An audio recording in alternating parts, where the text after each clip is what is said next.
everybody. Hi everybody. Hi everybody. It's Mr. Simpson here and welcome to Mr. Simpson Storytime, ready for Storytime Day 22. I really hope you like this one today. It is an old classic and an old favourite of mine. It is The Wind in the Willows. I hope you enjoy it.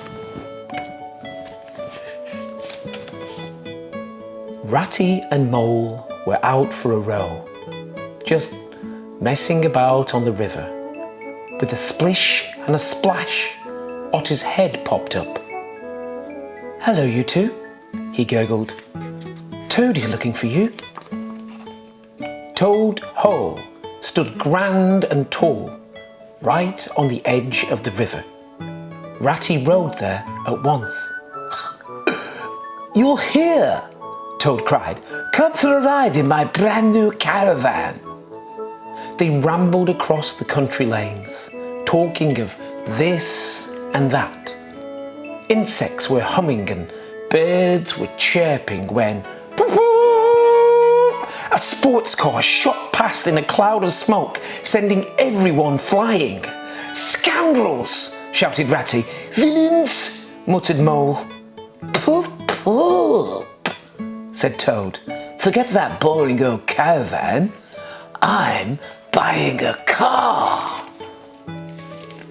From that moment, Toad was hooked. Cars were all he could think about. He drove them, he dreamed about them, and he cheered when he saw a new one. So Ratty and Mole amused themselves. They played hide and seek in the wild wood, or stayed with their friend Badger.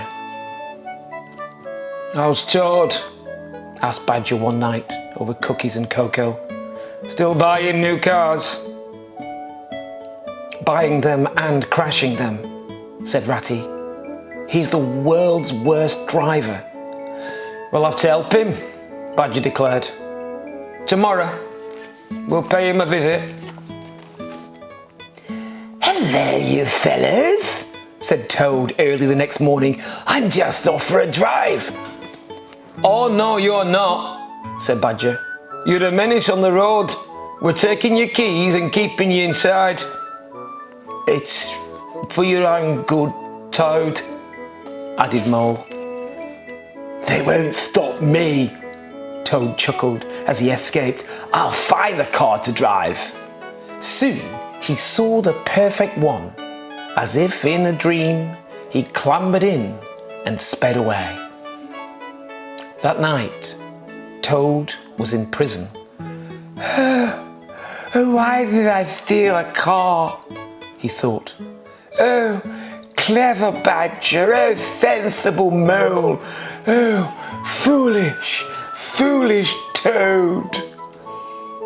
Toad was down, but not for long.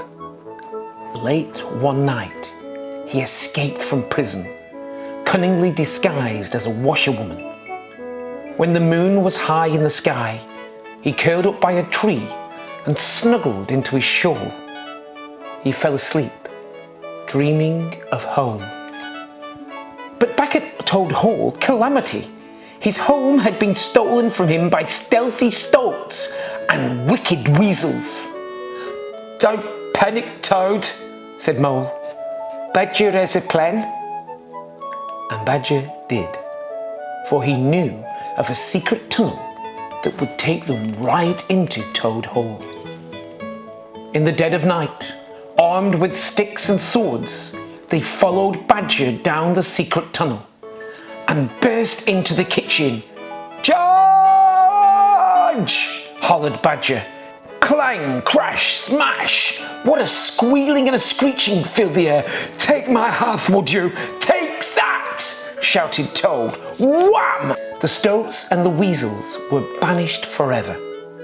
Toad was so thrilled, he held a small party to celebrate. And he never drove another car again. I hope you really enjoyed that. Day 22 of Mr. Simpson Storytime, The Wind in the Willows. I'll see you tomorrow. Bye.